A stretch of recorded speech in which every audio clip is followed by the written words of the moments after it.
My purpose is to be the best version of myself while helping others to be the best version of themselves. Do you know who said this? Let's find out.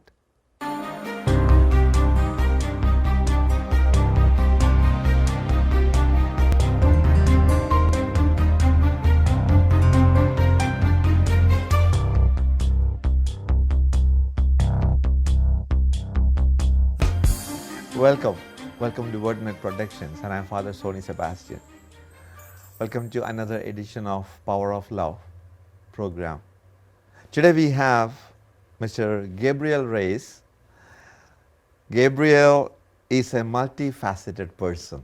First of all, Gabriel, thank you for coming to Wordnet Studios and spending this time with us, sharing about your life, your ministry. Please, welcome. Thank you for having me. My pleasure. It's good to be here. Thank you. And you know, in the teaser, I mentioned the line that I found, I think, on your website. My purpose is to be the best version of myself and helping others to discover the best version of them. Yes. And when I was going through, I said, in order to do that, you are wearing, I don't know how many hats at the same time. You are a teacher, you are a writer, you are a musician, you do leading worship, you present programs, developing leadership skills. Yes. How do you do all this, Gabriel? Well, it's really the people that have instilled in me, you know, and brought out the best in me. And so I think that quote that you mentioned, it's kind of two things. I think of the people that have invested in me when I was younger. They saw that I had potential. They saw that I had abilities, and they brought those things out in me. And in turn, as a teacher, when I see young people, my students, whoever I'm serving, I kind of see in them, you know, the things that they are capable of doing, and I want to encourage them to not give up on themselves, and to pursue the things that God wants them to do. So I'm doing it because someone did it for me. Yeah, you know, you said you used the word the persons who have invested in you. Yeah. Share with us about those people who have invested in you. Absolutely. Yeah. So, you know, looking back, a lot of what helps me put together my childhood are pictures. You know, my mom has a lot of pictures from my early years. She was a single parent until I was 5 or 6 years old. When she got married, within a few years, I had now siblings, and you know, you start to appreciate later on how much is instilled in those early years. Moving to more of my middle high school years, we weren't church going as often. It wasn't until high school when, you know, my mom knew that there was some sacraments to be completed, and she had this desire for me as her firstborn, as the oldest, to complete these sacraments. That it came time for confirmation. It came time to go back to church, and that's really where things began to flourish for me. Where did you grow up? Which parish? I grew up in Whittier. Whittier, okay. So first St. Mary's of Assumption, and then in my high school years, Our Lady of Perpetual Help. Yeah. So in my high school years, understanding more about myself while also understanding more about who God is began to help me to be a little bit more outgoing, not for the sake of being friendly, but to understand that there's gifts and talents within me. And so picking up the guitar, you know, reading the Bible more, helping teach Bible study or be a catechist for other students. So little by little, that's where I began developing a lot of those things that I do today. But it was the people there with me, you know, my youth minister, my confirmation teacher, etc. So they really dedicated their life to helping students like myself. So I'm not the only one. I know there's a lot of other students who have grown up with me have served in the church. But I know yeah. in that line that I used as the teaser, you ended saying that loving my family and be awesome. Yeah. I know that is to love your family, the ones that have invested in you or from whom you have inherited a lot of your who you are, Yeah. and then to be awesome. To be Yeah. awesome in front of everybody, in front of God, in front of the community, family. I think that's a beautiful, beautiful gift as well as a grace. Don't you think so? Yeah. And, you know, a lot of the grace that is needed and that we search for and that God ultimately grants to us and helps us with, a lot of that is because the family isn't perfect. And a lot of what I've been able to instill in a little bit of what relates to that quote is my own family. There's been a lot of turmoil growing up. And so when I meet students, when I go on retreats and I lead these retreats and we have conversations and discussions about family, you start to discover the types of stresses and worries that they carry with them, and you are able to speak into that, not from a random example, but from a place where you can say, I know what that feels like. I know where you're coming from. You're able to identify Exactly. and to stand by that, right? Yeah, and I think for me, grace, right, is the thing that I want them to discover, like I did, right? Is even though my family wasn't perfect and I may have suffered at different points in my life in different ways, God's grace was sufficient enough where I was able to look back and see that He was there, even if I didn't see Him. And I want them to see that how powerful faith can be if you just trust in God. Yeah. Well, it's like you just mentioned, God's grace is sufficient enough for me. Saint Paul who said, your grace is sufficient for me. Yep. What is it that attracts you to work with the youth? Well, I think first of all, it's something you discern that you feel comfortable doing. So it's a calling, but that calling and within it is a desire to make a difference, right? It's the desire to help others, not so that I can get awarded for it or get credit for it, but the desire to help others because you know that it's worth doing, that there's an intentionality behind it that comes from God being first and foremost the provider of my abilities, and then to show others who God is and how He is working in them. So I think for me, it's a calling, but also a passion, to help other people. And as I mentioned before, it starts with learning from those who took time, right, to remind me, to show me, to guide me, to teach me when I was younger. They didn't have to do that. But because they did, a lot of my life changed drastically. But they wouldn't take credit for it. They would give glory to God, because they understand that they were simply placing me in a position to receive God's grace. It wasn't something that they were doing so that I could thank them.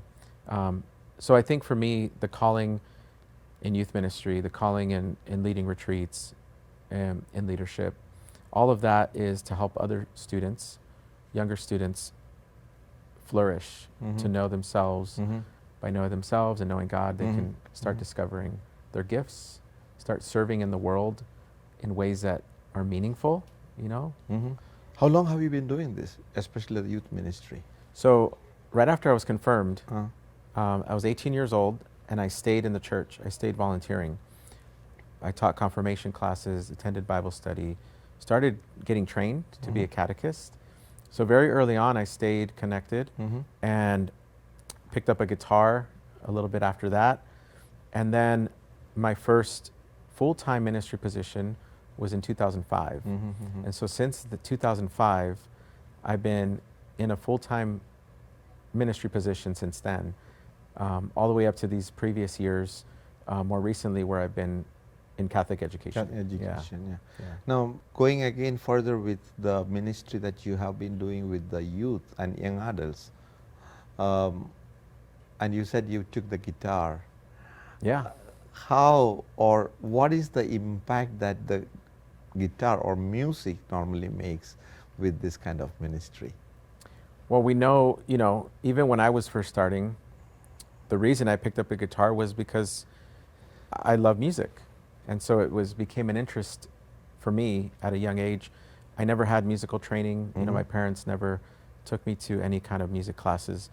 But I saw them doing it in church, so I thought, well, it's something I could do and that people will help me with. And sure enough, people were there to help me learn. And I taught myself a lot as well. And so in the process of doing that, I realized more of the power of music as I began learning how to sing and learning how to contribute. And I think today, if we look at society, we look at students, young people, music is all around them, and more often than not, you see students wearing some kind of headphones. And students respond to it when you present it in a way that is intentional and appropriate to what makes sense to them. Now, ultimately, we know that the music has a purpose, right? Which is to help them reflect on who God is and hopefully have an encounter with God. But in the midst of that process, to get them to sing and to clap and to have this experience is really a powerful way that God uses, right? Because he's in the music. He uses to call us back to him. Back to him. So whether it's an upbeat song or a really slow meditative song, students respond, because you're pointing them in the right direction. Yeah. Gabriel, we are going to take a short break. Okay.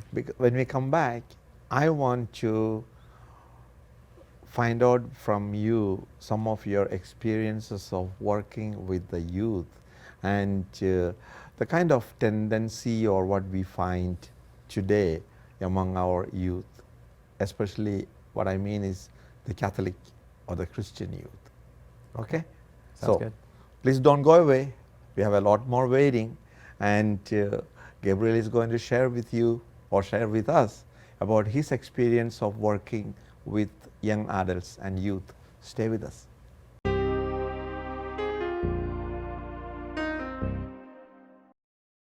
Welcome back. We are having this wonderful discussion with Gabriel Reyes, who is a youth ministry coordinator as well as a teacher. He has been sharing in the last segment about his own personal life, the people that contributed into his life and how he has been able to pay back that by helping as well as working with a lot of youth. Gabriel, now that you have been working with the youth from your confirmation onwards, what is it that today you find among the youth that in a way distances themselves? I'm using this word because we find this very often in our Catholic Church, distances themselves from church, or let's say church in general, Catholic Church in particular. What is it? What is that tendency? That's a great question, and something that I think we talk about often, especially educators, youth ministry leaders, always trying to find what is the right way to share, right, the gospel, or what is the most effective way of speaking to young people. What I find in my conversations, in my own leadership, is looking at young people today, and even in recent years, they're seeking and looking for direction, right? Purpose, meaning. All of those things are things that we're trying to give them, but most of the time they're receiving it from other things, other sources. If they're on their phone, whether it's a YouTube video, a show, social media, they're receiving a lot of meaning, right? And a lot of that meaning may not be true, right? Or it may not be. You mean to say that there's a sense of vulnerability or gullibility among them? There is, there is. They could make their own meaning. They could, even if they're family is church going and has instilled in them faith, they could see it as, well, I want to choose my own way, right, and discover it on my own, which is not necessarily bad. You want them to take ownership of their faith, make it personal, but they see so much going on in the world, and I think that alone places them in a precarious situation where they don't want to identify with one group or this group, because then, it's almost like there's so much division, So I hear their conflict a lot, because they're willing to share some of those things. But I think, as I said, it ultimately boils down to direction, meaning, and purpose. And we have to speak those things to them that help them have that sense of purpose, have that sense of there is meaning to life. It isn't a waste. And also that direction, that there is something to look forward to. Now we know heaven, right, ultimately, but they're so consumed by what's going on right now. And we talked about music earlier. All the music, which is great, but it can really drown out reality and dealing with things. So being able to help them understand there is value in prayer. One of the criticisms that often people, aim at youth, or maybe it's also with regard to the Catholic Church, they say that after confirmation, we don't see them. How do we answer, or how can we address that issue or situation of the church is not able to give them what they are, or they are lost? You being involved with the youth ministries, also involved with the church activities, for so many years. What would you say that how we can address this issue, and what can we offer them specifically, if you have anything in your mind? There's so many ways we can discuss that. I think the word direction, as I mentioned, it's helping them be successful after high school in matters of faith, in matters of how to live and how to view themselves and others in a way that is, respectful, that there's dignity. And a lot of that gets lost because they leave, right? They leave to college, they leave to go work, they leave what they're used to. Now there's demographics where students may not go very far and they stick around, and you're able to pull them back in. But we know that life after high school offers them a lot of opportunities, to enjoy many different things that maybe aren't the best for them. But I think a lot of what they seek is that purpose and direction, that if they don't have that foundation, right, then when they go to college, which many experts, who do a lot of this research, have shared with me, usually they lose their faith, or they abandon their faith in those college years. Those are critical years. So even though we're investing so much in them during high school, we have to show them how to thrive in college. What types of communities to connect with, whether that be college, Christian groups, Catholic groups, whatever it is, Newman clubs. We have to give them the roadmap. If we don't give them a roadmap, then they're going to be on their own. Okay, now I understand.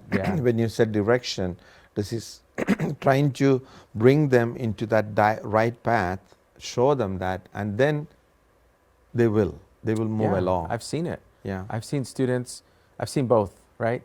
Students who abandon their faith completely and, rediscover it, God willing, down the road. But I've seen students go from high school into college and stay committed to their faith, attend Mass, get involved. And so it's possible. And that's the good news, right? That it's possible. But we have to try to teach all of the students, depending on where they're going, what the best route is to take. Influence of social media, drugs, peer pressure. Is there any of these things that play also a great kind of role in their being kind of sucked into? Yeah, I think that I see it a lot, in not the students only, right? Students they could be trying different things, exploring different things in their life. because the culture is showing them that to be cool, to be liked, to be loved, you have to do X, Y, and Z, right? And so they're going to try to do whatever it takes, their image, their likeness, to put it out there. But it's not so much in the students themselves, but what they show me, right, is happening on social media, and how strong that influence is, right? Nowadays we have this word trend, right? Trending. Yeah, trend. So if it's trendy or trending, then that means a lot of people are already doing it. And so it's popular and good and probably okay Viral. if I do it, right? It's viral. viral. So it's hard because I think for teenagers, as we may have heard before, a lot of them have the mentality that this is a time that I have to live and enjoy everything that life has to offer for me. But I think they misunderstand freedom. Yeah. Right? Freedom does not mean do whatever you want. Yeah, exactly. I was just going to say. Yeah. Yeah. So I think we need to represent terms to them, and the opportunities that we have with youth are very small time frames, right? When they go to school, it's a very small part of their day when they're in a classroom for an hour. To give them the best that we can while they're there, hopefully something will, inspire them to at least go forward with it, and not just see it as words, but to really go forward with it. I know I mentioned about the negative side or the negativity, Yeah. but how can we as teachers, instructors, religious, persons who are imparting that kind of faith into them and making sure that they are going on the right direction, how can we understand them? How do you explain that? Well, I think what comes to mind, that's a great question, a great conversation. What comes to mind is, I think a lot of times adults, older generation, we kind of put all youth under one kind of umbrella in the way that we speak about them or terms that we use, whether we say they're all lost and, look at what they're doing and listen to the music that they're listening to. I think what it boils down to is understanding where they're coming from, right? They want to be heard, right? It's validating. They want to be seen. It's validating. That validation goes a long way. I think a lot of youth, right, today, they lack validation, right? And so, I see now the things that they choose to do, whether it's how they dress or the ways that they act around each other, it's a little bit inauthentic, and I'll call them out on it. Like, why do you speak that way? Or would you say those words around your parents? Well, no, I wouldn't. Well, then why say them at all, right? So it's understanding that it's okay for us as teachers, as youth ministers, leaders, even parents, to all kind of try to get on the same page when it comes to speaking to youth. Speaking to them, speaking with them, not at them, right? Yeah. Speaking not as an authority, but as a common person. Like, hey, I'm not better than you. Yeah. I would always tell my students. Yeah, exactly. And teaching theology gave me the opportunity to talk to my students every day, remind them, I'm not better than you, and I don't know everything. But let's learn together. Let's grow together. Let's figure it out together, right? I have more experience, but it doesn't mean that you can't teach me something also. And I think we have to be willing to learn from them, and then we understand a little more about where they're coming from. Yeah, I like that. Yeah. We need to learn from them, definitely. Yeah. Is there anything else that you want to share with our audience, from your many years of experience, Gabriel? Well, I think, I've seen through retreats and through teaching theology, through being with high school students for many years, I've seen a lot of things that could be discouraging in what teenagers choose to do and how they choose to live. But there is a lot of positive things happening. There are a lot of youth who are really seeking their faith, really living their faith. And so there's a lot of good, and I think we need to focus on that. You know, I know it's easy to just talk about what needs to be fixed, but I would say to look at all the things that the church is doing to help our young people come to Jesus, right? To come to Christ. There's a lot of good things happening. There's a lot of youth doing a lot of great things, and we need to build on that. We need to let that continue to flourish. Yeah. Thanks, Gabriel. Thank you so much. Thanks for the beautiful sharing of your experience of working and being with the youth. You are a youth yourself. Thank you. And I hope our audience, I hope you enjoyed the dialogue with Gabriel, and I've learned about the state of youth or youthfulness that we have in our society. But Gabriel, thank you so much for being with us and sharing your experiences of working with the youth, as well as being a teacher, being a musician, and being everything to the youth community. Thank you so much. You're welcome. Thanks for having me. And hope you enjoyed. Continue to support the ministry if your heart tells you, and be blessed always.